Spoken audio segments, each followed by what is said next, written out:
Bonjour à tous. La première prière du Regina Coeli de Léon XIV, ses premiers jours de pontificat et une messe d'action de grâce à Compiègne pour les saintes carmélites. C'est aujourd'hui dans Cycle la sélection de l'Info catholique.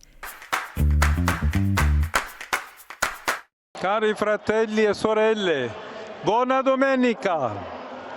La place Saint-Pierre et la Via della Conciliazione étaient noires de monde pour la première prière du Regina Coeli avec le pape Léon XIV ce dimanche. Depuis la loggia de la basilique Saint-Pierre, le Saint-Père a évoqué la journée mondiale de prière pour les vocations et l'importance pour l'Église d'encourager les vocations sacerdotales et religieuses en s'adressant spontanément aux jeunes.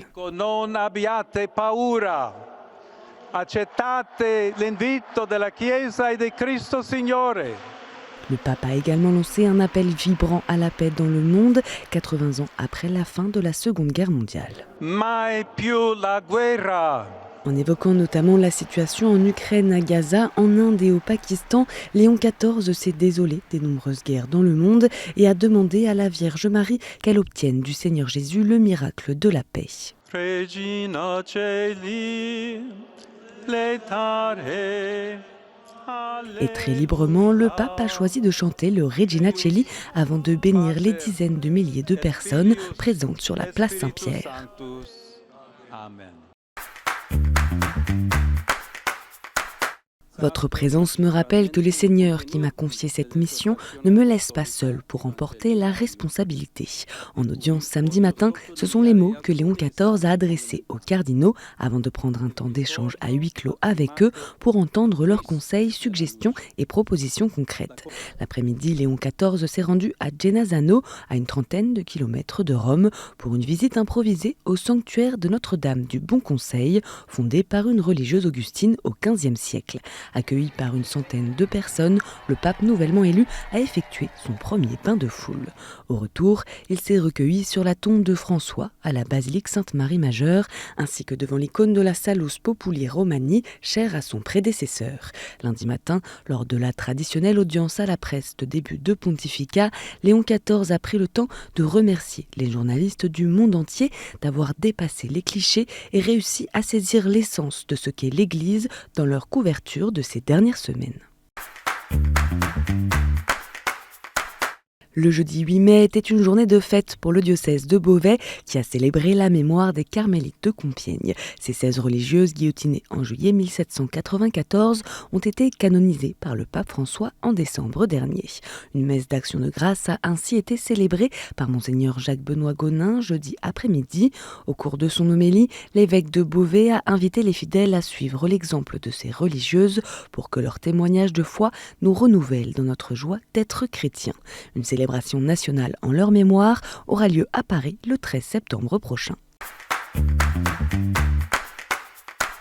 La communauté traditionnaliste de Riaumont dans le Pas-de-Calais va faire l'objet d'une visite canonique extraordinaire, ont annoncé mercredi dernier l'évêque d'Arras et le père abbé de Fongombault, abbaye dont dépend la communauté.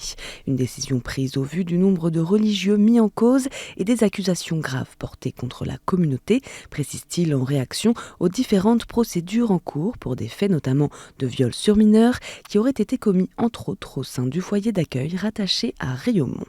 Cette annonce survient au lendemain de la condamnation par le tribunal correctionnel de Béthune de l'ancien prieur de Riaumont pour consultation de contenu pédopornographique, décision dont il a interjeté appel. En attendant, les mesures prises à son encontre ont été renforcées. À l'interdiction de confesser et d'accompagner des mineurs s'ajoute désormais celle de tout ministère public. Ce lundi a débuté l'examen à l'Assemblée nationale de 2 textes de loi relatifs à la fin de vie, l'un sur les soins palliatifs, l'autre sur la création d'un droit à une aide à mourir.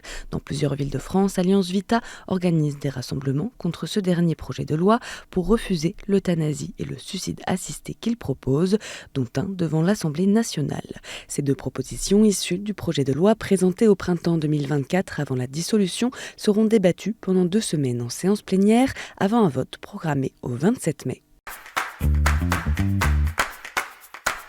L'ostension de la Sainte Unique s'est clôturée ce dimanche à Argenteuil dans le Val d'Oise. Conservé et transmis depuis 2000 ans, ce vêtement est vénéré comme celui que Jésus a porté de la Sainte Seine au pied de la croix.